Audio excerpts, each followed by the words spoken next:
बोलो भक्त और भगवान की जय, सभी संतों की जय, मेरे गुरुदेव श्री रामभद्राचार्य जी महाराज की जय। पिछले एपिसोड में आपने भक्ति तथा ज्ञान के प्रकाशक का आचार्यों की कथा महर्षि वशिष्ठ जी की सुनी।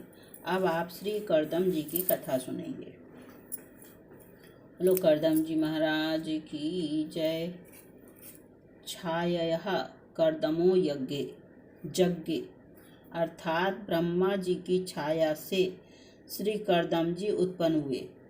जब ब्रह्मा जी ने प्रजापति कर्दम को सृष्टि विस्तार की आज्ञा दी तो उन्होंने सर्वप्रथम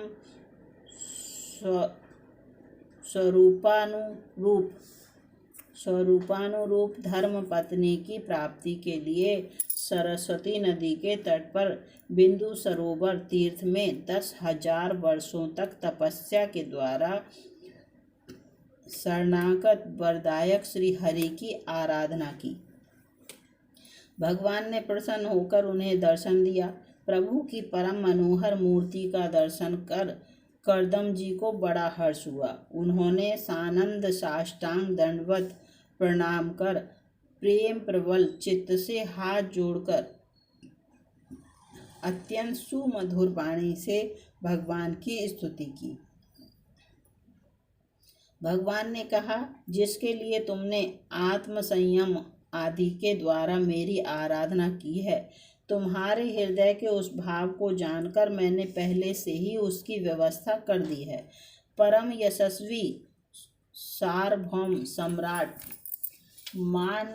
महामानव मनु परसों अपनी धर्मशीला भार्या सतरूपा के साथ अपनी रूप यौवनशीला और सद्गुण संपन्ना कमल लोचना कन्या को लेकर आएंगे।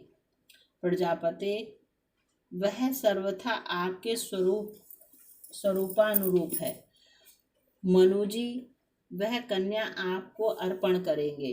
उससे सृष्टि का विस्तार करने वाली 9 कन्याएं होंगी तथा सांख्य शास्त्र का प्रचार करने के लिए मैं भी अपने अंश कला से आपके वीर का आश्रय लेकर आपकी पत्नी देवहूति के गर्भ से अवतीर्ण होऊंगा। यह कहकर भगवान अंतर ध्यान हो गए। इधर मनुजी भी महारानी सतरूपा के साथ स्वर्ण जटित रथ पर सवार होकर तथा परम साध्वी मुनि वृत्तिशीला कन्या देवहूति को भी बिठाकर भगवान के बताए संकेतानुसार निश्चित समय पर शांति परायण महर्षि कर्दम के आश्रम पर पहुँचे। अग्निहोत्र से निर्वृत्त परम तेजस्वी मुनि श्रेष्ठ कर्दम को मनु जी ने प्रणाम किया।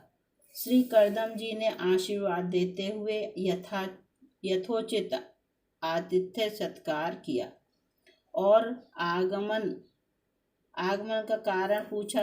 मनु जी ने अत्यंत विनम्रता पूर्वक निवेदन किया, यह मेरी कन्या है जो प्रिय व्रत और उत्तानपाद की बहन है। स्वभाव से ही राज सुख भोगों से विरक्त है। अवस्थाशील और गुण आदि में अपने योग्य पति पाने की इच्छा रखती है। जब से इसने नारद जी के मुख से आपके शील, विद्या, रूप और गुणों का वर्णन सुना है, तभी से आपको अपना पति बनाने का निश्चय कर चुकी है। द्विजवर, मैं बड़ी श्रद्धा से आपको यह कन्या समर्पित करता हूँ। आप इसे स्वीकार कीजिए। श्री कर्दम जी ने स्वीकृति दे दी, परंतु शर्त पर, वह यह कि जब तक इसके संतान नहीं हो जाएगी तब तक मैं गृहस्थ धर्मानुसार इसके साथ रहूंगा। इसके पश्चात भगवान के बताए हुए परम धर्म भगवद आराधना को ही मैं अधिक महत्व दूंगा। महाराज मनु जी ने ब्रह्म विधि से देवहूति का विवाह कर्दम जी से कर दिया और दहेज में भूरी भूरी बहुमूल्य वस्त्राभूषण एवं अन्य आवश्यक वस्तुएं प्रदान की तथा मुनि की आज्ञा लेकर वहां से अपने स्थान को चले आए। मनुपुत्री देवहूति ने काम वासना, दंभ, द्वेष, लोभ, मद आदि का त्याग कर बड़ी सावधानी और लगन के साथ सेवा में तत्पर रहकर विश्वास, पवित्रता, गौरव, संयम, शुश्रूषा, प्रेम और मधुर भाषण आदि गुणों से अपने परम तेजस्वी पति देव को संतुष्ट कर दिया। बहुत काल व्यतीत होने पर सेवा परायणा देवहूति के मन में संतान की अभिलाषा जागृत होने पर परम तपोधन श्री करदम जी ने अपने तपोबल से स्वयं दिव्य स्वरूप धारण कर तथा देवहूति को भी दिव्य रूप प्रदान कर सहस्रों दास दासियों से सेवित एवं समावृत होकर योग प्रभाव विनिर्मित दिव्य विमान पर विराजमान होकर देवहूति के साथ बहुत वर्षों तक विहार किया। तत्पश्चात देवहूति को संतान प्राप्ति के लिए समुत्सुक देखकर श्री करदम जी ने अपने स्वरूप के 9 विभाग किए और 9 स्वरूपों से उनके गर्भ में अपना तेज स्थापित किया। इससे देवहूति के 9 कन्याएं पैदा हुईं। श्री करदम जी अपनी पूर्व प्रतिज्ञा के अनुसार संन्यास ग्रहण करने को समुद्यत हुए। पति देव के हार्दिक अभिप्राय को जानकर देवहूति ने बड़ी विनम्रता पूर्वक कन्याओं को योग्य वरों के साथ हाथों में सौंपने तथा वन चले जाने पर अपने आधार के लिए एक पुत्र की प्रार्थना की। तब कृपालु मुनि करदम को भगवान विष्णु का वह कथन याद हो आया जिसमें कि उन्होंने स्वयं का मुनि पुत्र होने का संकेत किया था। श्री करदम जी ने देवहूति को आश्वासन दिया, प्रिय, अधीर ना हो, तुम्हारे गर्भ में अविनाशी भगवान विष्णु शीघ्र ही पधारेंगे।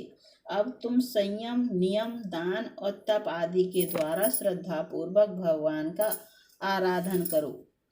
पति वचन विश्वासिनी देवहूति प्राणपण से भगवद आराधना में लग गईं।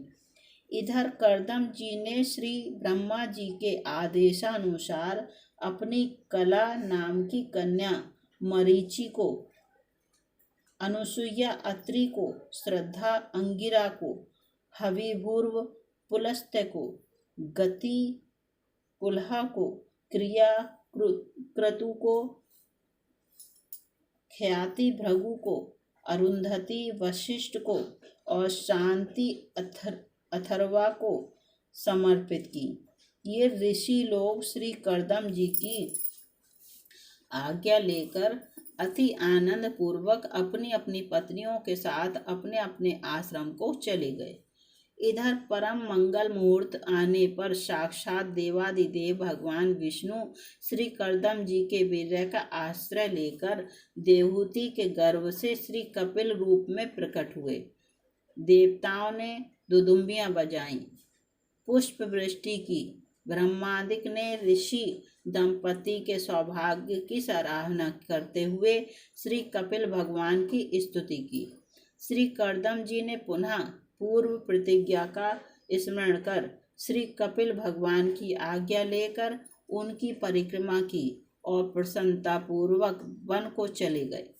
वहां परम भक्ति भाव के द्वारा सर्वांतर्यामी सर्वज्ञ श्री वासुदेव में चित्त लगाकर उन्होंने परम पद प्राप्त कर लिया।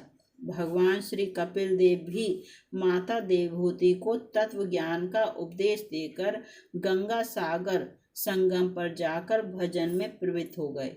देवहूति जी भी भगवान के श्री चरण कमलों का अनुचिंतन करती हुई भगवत धाम को प्राप्त हुई। लो श्री कपिल जी महाराज की जय, देवहूति महारानी की जय, श्री करदम जी महाराज की जय। भक्ति भाव ज्ञान के प्रकाशक आचार्यों की आप कथा सुन रहे हैं। अगले एपिसोड में आप श्री अत्रि जी महाराज की कथा सुनेंगे। बोलो सभी संतों की जय। मेरे गुरुदेव श्री रामभद्राचार्य जी महाराज की जय।